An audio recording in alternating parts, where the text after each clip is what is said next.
Episode 13 की starting में हमें दिखाया जाता है लू और उसकी बॉस दोनों कार में कहीं जा रहे होते हैं। लू की बॉस कार चला रही होती है। लू अपने बॉस को कहता है, हम क्या करने वाले हैं। लू की बॉस कहती है, क्या तुम अपना लिक्विडेटेड डैमेज को अर्न नहीं करना चाहते? मैं तुम्हें अब एक न्यू क्लाइंट के पास ले जा रही हूँ। तभी लू कहता है, बॉस क्या क्लाइंट खुद हमारे क्लब में नहीं आ सकता? लेकिन आप मुझे वहाँ पर क्यों भेज रहे हो? लू की बॉस उदास होकर कहती है, तुम्हें वहाँ पर जाकर पता चलेगा कि मैं तुम्हें क्यों भेज रही हूँ। थोड़ी देर बाद वो एक हॉस्पिटल के सामने रुक जाते हैं जिसका नाम किंग शाइन हॉस्पिटल होता है। लू कहता है, ये जो क्लाइंट है क्या वो इस हॉस्पिटल की कोई बड़ी डॉक्टर है या फिर नर्स है?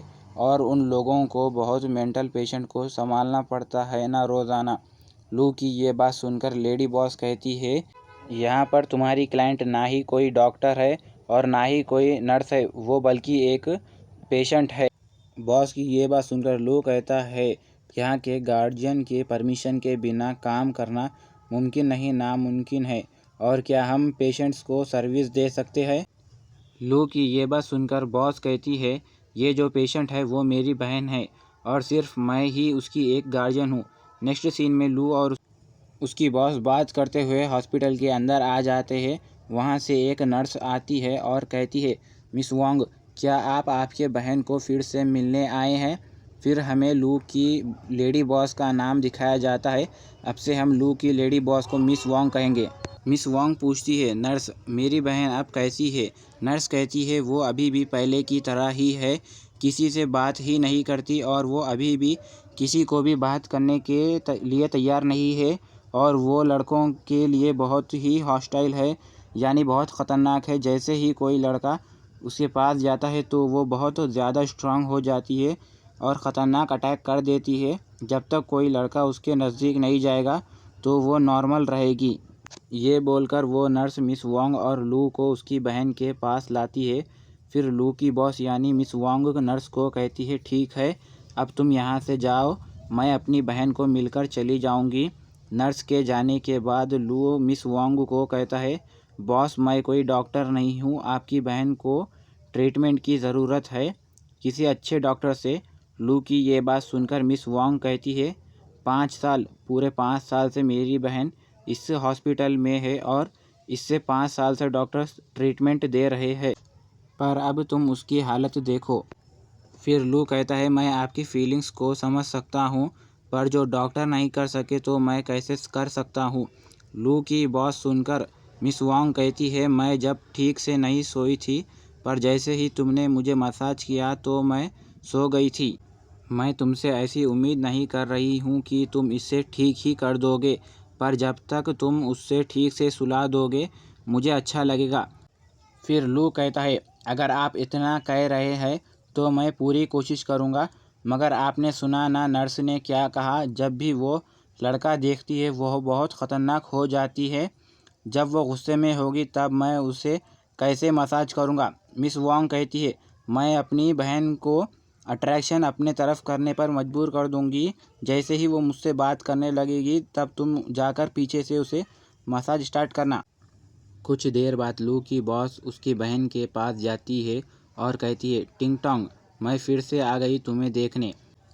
और फिर मिस वांग टिंग टोंग के सामने बैठ जाती है और कहती है, टिंग टोंग तुम चिंता मत करो, मैं कभी भी हार नहीं मानूंगी जब तक तुम्हें ठीक करने के लिए कोई दवाई ना ढूंढ लूँ। तुम यहाँ पर स्ट्रांग बने रहना, कभी भी हार मत मानना। ये सब बोलकर मिस वांग टिंग टिंग का अट्रैक्शन अपने तरफ करने लगती है और फिर लू मौका देखकर जैसे ही अंदर जा रहा होता है तभी टिंग टिंग लू को देखकर गुस्सा हो जाती है। तभी मिस वांग टिंग टिंग को अपने गले लगाकर कहती है, तुम्हें डरने की कोई ज़रूरत नहीं है, मैं यहीं पर हूँ तुम्हें प्रोटेक्ट करने के लिए। अचानक टिंग टिंग मिस वांग के खांधे पर काट देती है। लू मौका देकर अपने हाथों में स्पेशल एनर्जी को लाकर टिंग टिंग के सिर पर रख देता है।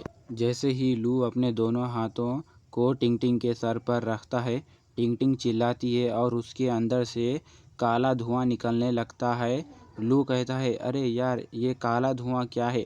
तभी सीसी बाहर निकल कर आती है और लू को कहती है, मास्टर ये जो एनर्जी है ये सकबस का एनर्जी है। लू हैरान होकर बोलता है, ये सकबस क्या है? ये क्या होता है? तभी सीसी लू को समझाते हुए बोलती है, सकबस एक डिमोनिक क्रिएचर होता है जो हम ह्यूमन के स्पिरिट को खाता है। ये हमारे फ्लावर्स क्लैन के मॉर्शल एनिमी है, मतलब ये हमारे जान का दुश्मन है। फिर हमें नेक्स्ट सीन एक क्लब का दिखाया जाता है जहाँ एक लड़की अपने होठों पर लिपस्टिक लगाते हुए कहती है, तुम्हारे क्लब ने तो तुम्हारे क्लाइंट को रोब भी नहीं किया, पर उन लोगों ने तुम्हारे ऊपर ये स्क्रैप बना दिया। तभी लियोन उस लड़की को कहता है, प्लीज़ मेरी मदद करो मेरे फेस पर से ये निशान हटाने के लिए। माय लॉर्ड, मैं अपना बदला ज़रूर लूँगा। जैसा कि आप सभी जानते हैं, ये उसके चेहरे पर वो निशान है जब वो लू को फंसाने गया था, पर मिस मैरी के बॉयफ्रेंड ने इसके मुंह पर ये सब स्क्रैप नाइफ से लगा दिया था। फिर वो लड़की कहती है, ठीक है मैं तुम्हारी मदद करूँगी बोलकर वो लियोन के चेहरे पर हाथ लगाती है और फिर वो उसे किस करते हुए उसकी स्पिरिचुअल एनर्जी को खींच लेती है और तभी लियोन वहाँ पर मर जाता है। तभी वो लड़की कहती है, मेरे यहाँ पर लूज़र्स के लिए सिर्फ एक ही सज़ा है, वो है मौत। तुम्हें तुम्हारे स्कैर्स से छुटकारा मिल गया, रेस्ट इन पीस। तभी वो चल के जा रही होती है और अपने मन में कहती है, क्या ऐसा कोई लड़का है जो लियोन से ज़्यादा पॉपुलर हो सकता है? मैं कभी भी ये पार्टी मिस नहीं कर सकती। अब बहुत मज़ा आएगा। गाइस, आप लोगों को क्या लगता है कि यही सकबस है? कमेंट सेक्शन में ज़रूर बताना। वीडियो अच्छी लगी हो तो लाइक कर देना और चैनल पर नए हो तो सब्सक्राइब कर देना।